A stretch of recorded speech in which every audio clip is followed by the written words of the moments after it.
అంత ధైర్యంతో అక్కడ ఉండి పోరాడడానికి మాకు స్ఫూర్తి ప్రదాత ముచ్చర్ల సత్యన్న గారు మరియు సంఘ సారు. నేను సార్ అనేది కానీ ఇంట్లో చాలాసేపు రామ్నగర్లో ఉన్నప్పటి నుంచి కూడా తార్నాకలు ఉన్నప్పటి నుంచి కూడా ఒక మాజీ మంత్రి వర్యులు అంటే ఎట్లుంటారో అనే ఎక్స్పెక్టేషన్తో పోయేది. కానీ చాలా సాదాసీదగా ఉంటూ తనతో పాటు సమానంగా కూర్చోబెట్టుకుంటూ పెద్ద స్థాయి చిన్న స్థాయి అనేటువంటి తేడాలు లేకుండా అందరికీ సమాన మర్యాదలు ఇస్తూ ఎప్పుడు కూడా తెలంగాణ అంటే ఎంత పిచ్చి అంటే మా ప్రాంతము రాయలసీమకు అటు కర్ణాటకకు కొంత దగ్గర ఉంటుంది కాబట్టి మా భాష పరంగా కొంత కర్ణాటక కలిసి ఉంటుంది, కొంత రాయలసీమ లాంగ్వేజ్ కలిసి ఉంటుంది. ఏ ఒక్క పదం కూడా ఉచ్చరించేటప్పుడు చిన్న తప్పుపోయినా కూడా ఒప్పుకునేటోడు కాదు. ఆయనను చూసి ఎన్నో నేర్చుకొని ఆయన నుంచి ఆయనతో అనేక అనుభవాలు ఉన్నాయి అంతా కూడా. ఎందుకోసం అంటే అట్లాంటి మనిషితో నేను అక్కడ కలిసి ఉండడము, తనతో అనుభవాలు పంచుకోవడము, చాలా విషయాలు రాస్తే ఇందాక మా అంజన్న కనకరత్తమ్మ పాట పడితే ఆ పాట నాతో రాయించుండ సార్, ఇవన్నీ రాసుకోలేవు అని చెప్పేసి రాయించుండ. ప్రతి సందర్భంలో కూడా నాకు బాగా ఇష్టమైనది తను చెప్పేటువంటి కూడా బాగా రాసుకునేది. ఎప్పుడు కూడా బృందాలతో అన్న ఇట్లాంటి యొక్క గొప్ప వ్యక్తి యొక్క చరిత్రను మనము వెలికి తీయాలా, బయటి తరాలకు తెలియజేయాలని చెప్పేసి నేను ఎప్పుడు కూడా బృందాలతో పాటు కూడా మాట్లాడుతున్నామని అనేవాడు. కవి, కళాకారుడు, ఉద్యమకారుడు, తెలంగాణ అంటే ఒక పిచ్చి, జీవితాంతం తెలంగాణ కోసం తెలంగాణ ఆంధ్రని కలపక ముందే తెలంగాణ ఆంధ్రని కలిపితే ఏమైందో కూడా ముందే ఊహించినటువంటి గొప్ప వైతాళికుడు. మొదటి 1969 ఉద్యమం నుంచి మొదలుకొని మలిదశ ఉద్యమం నుంచి మొదలుకొని కేసీఆర్ పార్టీ పెట్టక ముందే బిడ్డలు గతరంగంతో పాటు ప్రతి ఒక్కరితో కూడా కలిసి నడిచినటువంటి గొప్ప వ్యక్తి. ఎప్పుడు కూడా నాకు ఉన్నటువంటి అందరూ ఫీడర్ భావజాలాలు అగ్రవర్ణాల వాళ్ళు స్టేజ్ మీద కూర్చుంటే ఒక దళిత సర్పంచ్ని వేదిక మీద ఇక్కడ రానియకుండా అడ్డుకుంటే ఇక్కడ సర్పంచ్ ఎవరైనా సర్పంచ్ వేదిక మీదకి రావాలని పదే పదే కోరినా కూడా వాళ్ళు కని సైగలతో ఆ సర్పంచ్ పైకి రానియకుండా చేస్తే చివరికి తనే వెళ్ళి అగ్రహించి ఆ సర్పంచ్ తీసుకొచ్చి తన సీట్లో కూర్చోబెట్టి మీరు ఓట్లేసి గెలిపించినటువంటి మీ సర్పంచ్నే, ప్రజాస్వామికంగా గెలిపించినటువంటి సర్పంచ్నే ఇంకా మీరు వేదిక మీదకి పిలవలేదంటే మీరు ఇంకా మారాలని చెప్పేసి కోపంతో ప్రారంభోత్సవం చేయకుండా హైదరాబాద్కి వస్తే ఆనాటి ముఖ్యమంత్రి అయినటువంటి రామారావు గారు కేబినెట్ మీటింగ్ లో పిలిచి ఏమయ్యా ఇది ఎవరు చెప్పినారు మీకు, గ్రామాలలో అనేక ఆచారాలు సాంప్రదాయాలు ఉంటాయి, వాటికి విరుద్ధంగా మనం వెళ్ళొద్దు అంటే ఇది మీ పాలసీని ప్రకటిస్తే కనుక అదే విషయం బయట పెట్టి చెప్పండి, నేను దాని ప్రకారం నడుచుకుంటానని చెప్తే ఎన్టీఆర్ గారు విసురుగా వెళ్ళిన సంఘటన కూడా మాకు షేర్ చేస్తున్నాను. మా జిల్లాలో వెంకట్రావు అనేటువంటి యాదవ్ ఆయన అక్కడ దొరాంటారు 1000 ఎకరాలు ఉంటాయి. ఆయనకు జడ్పీ చైర్మన్ గా పనిచేసింది. ఏమయ్యా ఆయన బంధువు, మళ్ళా ముచ్చర్ల సత్యనారాయణ గారికి బంధువు. ఏమయ్యా వాడు దొరగాడు ఏమైనా మారిందా అని చెప్పుడు నన్ను అడిగినప్పుడు నేను వచ్చి కలిసినప్పుడు. ఎందుకోసం అంటే పేరుకి యాదవ్ అయినప్పటికీ బంధువు అయినప్పటికీ తన యొక్క ఆధిపత్య భావజాలం నచ్చక ఎప్పుడు కూడా తిట్టేది. కాబట్టి అట్లాంటి గొప్ప వ్యక్తితో నేను కలవడం, ఆయనతో కలిసి కాస్త ఎంత క్రమశిక్షణ అంటే స్వామి అని ఒక డ్రైవర్ ఉండే, ఒక చిన్న మ్యారేజ్ వ్యాన్ ఉండే, పెళ్లికి రమ్మన్నాను నన్ను. పెళ్లికి రమ్మంటే నేను సరే అని చెప్పేసి ట్రాఫిక్ లో ఒక 10 నిమిషాలు లేట్ అయ్యి నేను తార్నాకకు పోయేసరికి రెడీగా ఉన్నాడు. కరెక్ట్ తార్నాక సిగ్నల్కి వచ్చేసరికి స్వామి పెళ్లి కార్డు చూడు ఒకసారి, పెళ్లి ఎన్ని గంటలకంటే ఆ సమయం చెప్పిండు. ఆ సమయం దాటి అప్పటికి ఒక 1/2 అవర్ అయింది. కారు వెనక్కి మలుపుకున్నాడు, ఇంటికి మలుపుకున్నాడు. సార్ వెళ్ళాం కదా ఇంకెందుకు టైం ఉంది, ఒక 1/2 అవర్ కదా అంటే తలంబ్రాలకు వెళ్ళలేని పెళ్లి ఇంకేం పెళ్లికి వెళ్తావా మలుపు అని చెప్పేసి ఇంటికి వెళ్ళిపోయాడు. అంత నిక్కచ్చిగా ఉన్నటువంటి మనిషి.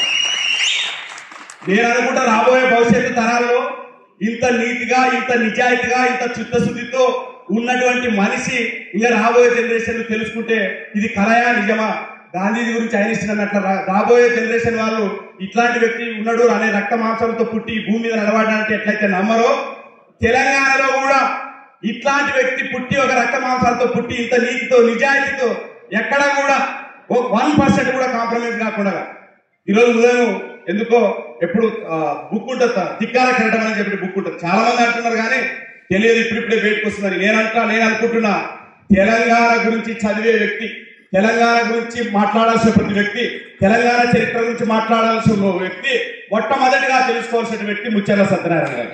ఆయనను చదివితే ఆయన చదివితే తెలంగాణ మొత్తం చదివేసినట్టే, ఆయన చదివితే తెలంగాణ చరిత్ర మొత్తం తెలుసుకున్నట్లే. ఆయన దురదృష్టం. మన ప్రభుత్వం కూడా అందుకోసం అంటే ఇక్కడ ఉన్నటువంటి కోటర్లో మన అక్కనే ఉన్నది కాబట్టి చెప్పాల్సి వస్తుంది. కోటర్ బయట మేమున్నాం, కోటర్ లోపల మీరున్నారు. మా ప్రజల తరఫున, అణగారిన వర్గాల తరఫున గొంతుగా మీరున్నారు కాబట్టి మొన్న ప్రకటించినటువంటి తెలంగాణ ఉద్యమకారులు ఎవరైతే రాష్ట్ర ప్రభుత్వం గుర్తించిందో ముచ్చర్ల సత్యనారాయణ గుర్తించకపోవడం కొంచెం బాధాకరంగా అనిపిస్తుంది. అట్లాంటి గొప్ప వ్యక్తిని గుర్తించకపోవడం అనేది ఎందుకోసం అంటే మీరు లోపల ఉంటారక్క. ఆనాడు మంత్రివర్గంలో ఉంటూ కూడా ఏ రకంగా ఎన్టీఆర్ సైతం వాస్తవాలు మాట్లాడాడో మీ మీద కూడా మాకు అపారమైనటువంటి నమ్మకం ఉన్నది. ఇట్లాంటి వాస్తవ విషయాలు కూడా ప్రభుత్వానికి తెలియజేయాలని చెప్పేసి సందర్భంగా సీతక్క గారిని కోరుతా ఉన్నాం. ఇందాక చూసినారు కదా వీడియో లోపల, ప్రతిసారి ఆ ఇంటి ముందర నడుస్తున్నాడు. ఆ ఇల్లు ఎవరు అనుకున్నారు? ముచ్చర్ల సత్యనారాయణ గారి ఇల్లే. మాజీ మంత్రులు అయితే, మాజీ సర్పంచులు అయితే, మాజీ జడ్పీటీసులు అయితే కోట్లకు పడగలైతే బిల్డింగ్ల మీద బిల్డింగ్ కడతారు. కానీ ఆయన మాజీ మంత్రి అయినప్పటికీ కూడా గ్రామం లోపల ఒక అత్యంత సాధారణమైనటువంటి ఆ చెరుకుటిల్లు ఆ సార్ అదే సార్ అందుతున్నాడు కాబట్టి చెప్తున్నా. తను ఎప్పుడు చెప్పేది వృద్ధుల గురించి గొప్పగా, ఇట్లాంటి కొడుకునడం నా అదృష్టం అని చెప్పేసి. ఎప్పుడు కూడా తన కొడుకులకి పెళ్లిళ్ళు చేసేటప్పుడు కట్టకారకలు తీసుకోలేదు. ముగ్గురు కొడుకుల లోపల మధ్యవాడు పృథ్వన్న ఎప్పుడు కూడా పెళ్లిళ్ళు చేసేటప్పుడు తీసుకోలేదు. కానీ అక్క పెళ్లి చేసేటప్పుడు ఎందుకోసం అంటే అవతల వాళ్ళని మనం ఏమనలేం కాబట్టి మీరు ఉన్నది ఇచ్చుకోండి, మేమైతే ఏం అడగము, పెళ్లి మాత్రం తిరుపతిలో ఘనంగా చేయండి అని చెప్తే అప్పటికి ఏమి లేవు. మొత్తం పృథ్వన్న ఉండి నేను చూసుకుంటా మీరు వెళ్ళండి అని చెప్పేసి 2 కార్లు మాట్లాడి తిరుపతికి పంపించిన తర్వాత రాత్రి అన్న మొత్తం కూడా తన సర్కిల్ ఏదో తిరిగి అన్ని అరేంజ్మెంట్ చేసి తెల్లగంట వరకు మరి తెల్లారేసరికి తిరుపతికి వెళ్తే అప్పటికి అక్కడ టెన్షన్ పడతా ఉన్నాడు ముచ్చర్ల సత్యనారాయణ గారు. ఏమైందిరా అంటే నేను అంత సరి చేసిన మీరు కానివ్వండి అని చెప్పేసి. ఎప్పుడు అనేది వాళ్ళ అక్క పెళ్లిని తనే పృథ్వన్నే చేసినాడు, పృథ్వీరాజే యాదవ్ చేసిందని చెప్పేది ఎప్పుడు కూడా. అంత అత్యంత సామాన్యుడు. జోగులాంబ గద్వాల లోపల గద్వాల నియోజకవర్గంలో మేము పెద్ద ఎత్తున పోరాడుతుంటే పృథ్వీకి కొంత రాజకీయ మనకన్నా ఏమైనా చేయగలుగుతాడేమని చెప్తే నేను ఒకటే మాట అన్నా, మాజీ మంత్రి అయిన తర్వాత 2-3 గదులు ఉన్నటువంటి ఇంట్లో కిరాయి ఉంటూ కిరాయి ఓలు వచ్చి ఇంటి ముందర కూర్చేసుకొని కూర్చుంటే కూడా ఎక్కడ కూడా నీతిని నిజాయితీని నమ్ముకున్నటువంటి వ్యక్తిని నేను పోయి సీట్ అడగా ఈ వ్యక్తి అనేది ఏ రకంగా అడగాల? వాళ్ళ కోసమే, వాళ్ళ కుటుంబం కోసమే సొంత కూతురు 4 ఏళ్లలో అయిపోవాల్సినటువంటి మెడిసిన్ ఫీజు కట్టలేక ఒక సంవత్సరం డిటైన్ అయ్యి 5 ఏళ్ళు చదివింది అక్క ముచ్చర్ల సత్యనారాయణ గారి కూతురు. మాజీ మంత్రి అయిన తర్వాత వాళ్ళ పెద్ద కుమారుడు ఒక రోజు గట్టిగా ఈ రోజు కడుపు నిండా తిన్నామని గట్టిగా అరిచేసరికి రేవి రోజు గట్టిగా రోజు కడుపు నిండా తిట్టలేవారా అని అడిగితే రోజు అమ్మ చెక్కి పంపించేది, నిమ్మకాయ మామిడికాయ చెక్కి పంపించేది, ఈ రోజు బెండకాయ వేపుడు పంపించింది కాబట్టి కడుపు నిండా తిన్నాననేటువంటి. అంటే ఎంత నీతితో, ఎంత నిజాయితీతో, ఎంత తెలంగాణ పట్ల చిత్తశుద్ధితో ఉందో ఒకసారి ఆలోచన చేసుకోండి. అట్లాంటి వ్యక్తికి అన్న కొడుకై పుట్టడం ఒక గర్వకారణం. ఆ కొడుకు ఈ రోజు తండ్రి యొక్క చరిత్రను బయటకు తీసుకురావడం ఇంకా గొప్ప గర్వకారణం. కాబట్టి చాలా విషయాలు చెప్పాలనుకున్నా, పెద్దలున్నారు, సమయభావం వల్ల చెప్పలేకపోతున్నా. మాట్లాడుతుంటే కొంత కాస్త ఎమోషన్ కూడా అవుతాను రాను. ఎందుకోసం అంటే అనేక విషయాలు పంచుకున్నాడు మాతో, అంజనతో కావచ్చు, ఎల్లన్నతో కావచ్చు, చాలా మందితో కూడా అనేక విషయాలు పంచుకున్నాడు. ఆయన ఎంత సాదాసీదగా ఉండేది, ఎంత అత్యంత నిరాడంబరంగా ఉండేది, ఏ రకంగా తెలంగాణ ఉద్యమం పట్ల చిత్తశుద్ధి ఉండేది. నాకు అత్యంత ఇష్టమైన దాన్ని పాడిన దాంట్లో దాని ఒకటి, ముందుకేమో రమ్మంటివి, నా ముందు నువ్వుంటివి, ఆగమంటే ఆగవాయే, ఆగబడితే కోపమాయే, అంటే ఒక తిప్పల, అనకుంటే ఒక తిప్పల, నా పెంట మీద కోడి పెట్ట నీ వంటకేమో ఇష్టమాయే అని చెప్పేసి రాసేటువంటి పాట చాలా నాకు ఎక్కువ ఇష్టమైనటువంటి పాట. కాబట్టి అనేక పాటలు ఉన్నాయి, అనేక కవితలు ఉన్నాయి. తర్వాత తను 10th క్లాస్లో పరీక్ష రాయడానికి వెళ్ళినప్పుడు ఒక ప్రశ్నకు జవాబు రాకపోతే ఆ గురువుగారిని ఆకట్టుకునే ఒక పద్యం రాసిన పృథ్వీని చెప్తేనే బాగుంటుంది ఆయన గొంతు నుంచి. అనేక ఒక్క అంశం మీద కాదు, అనేక అంశాల మీద తన ఊరికి కరెంట్ రప్పించుకోవడం కోసం పాడినటువంటి పాట.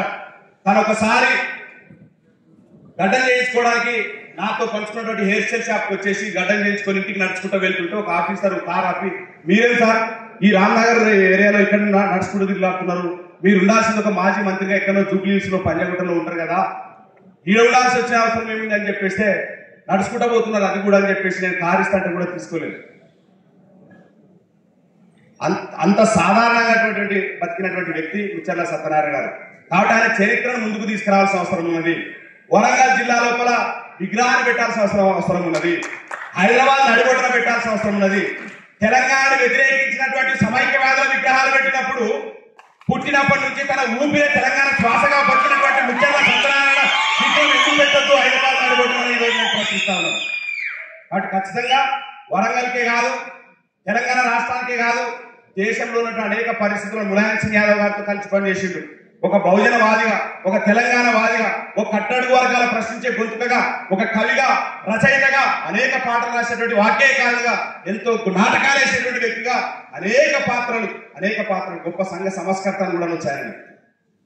వాళ్ళ ఊర్లో ఎరుకలు తెగకు చెందినటువంటి జాతర వారు చదువు రాకపోతే వాళ్ళు గోచీలు కట్టుకుంటుంటే బట్టలు ఇప్పించి మీరు గోచీలు కట్టుకోవద్దని చెప్పి ఇసుక పైన అక్షరాలు దిద్ది చదువు నేర్పించినటువంటి గొప్ప సంఘ సంస్కర్త ముచ్చర్ల సత్యనారాయణ గారు.